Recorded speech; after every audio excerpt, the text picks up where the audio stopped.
अस्सलाम वालेकुम friends, I hope you all will be fine. अच्छा, आज का टॉपिक बहुत इंपॉर्टेंट होने वाला है और ये स्टाइलिस्टिक्स का बहुत इंटरेस्टिंग टॉपिक है। तो चलें स्टार्ट करते हैं। Four grounding. Four grounding basically है क्या? फोर ग्राउंडिंग का मतलब है एम्फेसाइज करना या लाइट हाईलाइट करना किसी चीज़ को। यानी कोई भी वर्ड आप यूज़ कर रहे हैं, कोई सेंटेंस यूज़ कर रहे हैं, कोई पैराग्राफ यूज़ कर रहे हैं, तो उसके अंदर किसी एक कोई ऐसी चीज़ डाल देना, कोई ऐसी चीज़ आप उसमें ऐड कर देना कि वो पढ़ने वाले को इंटरेस्टिंग लगे, उसकी अटेंशन को खींच ले। फोरग्राउंडिंग का बेसिक मतलब है एम्फेसाइज करना, हाईलाइट करना चीज़ों को, उनके ऊपर लाइट डालना। कोई भी किसी इंपॉर्टेंट चीज़ के ऊपर या फिर लोगों की अटेंशन लेने के लिए आप किसी भी चीज़ को जब हाईलाइट करते हैं, एम्फेसाइज करते हैं, तो वो फोरग्राउंडिंग होती है। अब जैसे मैं आपको एग्जांपल बताती हूँ, we have nothing to fear but fear itself, कि हमें खौफ के अलावा किसी भी चीज़ का खौफ नहीं है।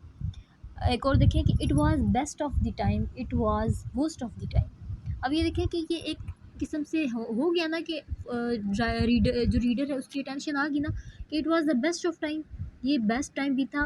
एट द टाइम वो फ़ौरन उसी के साथ it was the worst of time, ये अच्छा टाइम भी था और ये वर्स्ट टाइम भी था, ये बुरा टाइम भी था। तो ये क्या हो गया कि उसने यहाँ पे फोरग्राउंडिंग यूज़ किया, उसने हाईलाइट किया, उसने एक चीज़ को ऐसे अंदाज से पेश किया है कि जो रीडर है वो उसकी अटेंशन उसे मिल गई है खुद ब खुद। It was best of time, it was worst of time. अच्छा, मैं यहाँ पे कुछ एग्जांपल बताती हूँ। फोरग्राउंडिंग के लिए जो राइटर है वो रेपिटेशन यूज़ करता है, वो मोस्टली वर्ड्स को रिपीट करता है। For example, I told you not to go, I told you not to go, मैं तुम्हें कहा भी था, मना किया था कि वहाँ पे नहीं जाना। यहाँ पे वो रिपीट कर रहे हैं साउंड्स को, वर्ड्स को। उसके बाद कंट्रास्ट आ जाता है, जैसे for example, big house stood empty and silent while the small house was bustling with activity, कि जो बड़े हाउसेस थे वो बिल्कुल साइलेंट और खामोश थे, लेकिन जो छोटे घराने थे, छोटे हाउसेस थे, वो इंजॉय कर रहे थे, वो हसल एंड बसल, उनमें बड़ी एक्टिविटीज़ हो रही थी। उसके बाद वो यूज़ कर सकते हैं एम्फेसाइज करना, यानी वो इस तरह की डिवाइसेस यूज़ करेगा जो एक वर्ड को एम्फेसाइज करने के लिए, फॉर एग्जांपल हम लोग इटैलिक वर्ड्स में लिख लेते हैं, हम बोल्ड कर देते हैं कुछ लफ्ज़ों को एम्फेसाइज करने के लिए, उन्हें इन्हांस करने के लिए हम कैपिटलाइजेशन यूज़ कर सकते हैं। उसके बाद मेटाफर यूज़ करते हैं राइटर्स फोरग्राउंडिंग के लिए, सिमिली यूज़ करते हैं, रेटरिक डिवाइसेस का भी बहुत ज़्यादा यूज़ किया जाता है फोरग्राउंडिंग में। फोरग्राउंडिंग की जो बेसिक टाइप्स हैं वो दो टाइप्स हैं। इसमें पहली आ जाती है पैरेललिज्म और दूसरी है डेविएशन। अब पैरेललिज्म क्या है कि repetition of similar grammatical structure. यहाँ पे वो करता है कि वो रिपीट करता है सिमिलर चीज़ों को, सिमिलर साउंड्स को, ग्रामेटिकल स्ट्रक्चर्स को, लैंग्वेज पैटर्न को बार बार रिपीट करता है।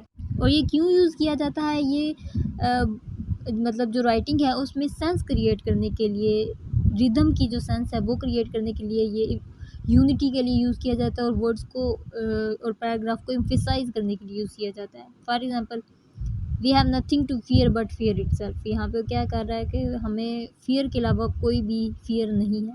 यहाँ पे रिपीट कर रहा है ना, वर्ड को एम्फेसाइज कर रहा है।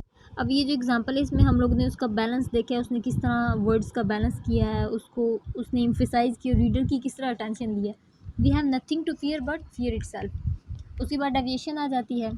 डेविएशन क्या है कि use of language that is unusual और अनएक्सपेक्टेड, यानी अनएक्सपेक्टेड लैंग्वेज का यूज़ करना डेविएशन कहलाता है।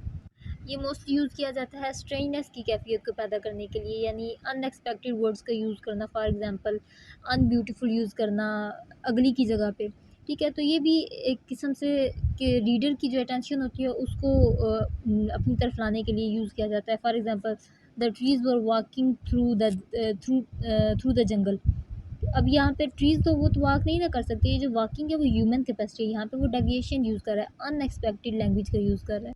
डेविएशन में जो राइटर है वो जानबूझकर, मतलब जो ग्रामेटिकल रूल्स होते हैं उनको फॉलो नहीं करता, वो रीडर की अटेंशन के लिए वो कोई ना कोई ऐसा वर्ड यूज़ कर देता है जो अनएक्सपेक्टेड हो। जैसे for example, then spoke king. अब ये उसने यूज़ किया था हैमलेट में शायद, तो यहाँ पे उसने ग्रामेटिकल रूल्स को फॉलो नहीं किया, लेकिन यहाँ पे उसने डेविएशन यूज़ किया है रीडर की अटेंशन को लेने के लिए।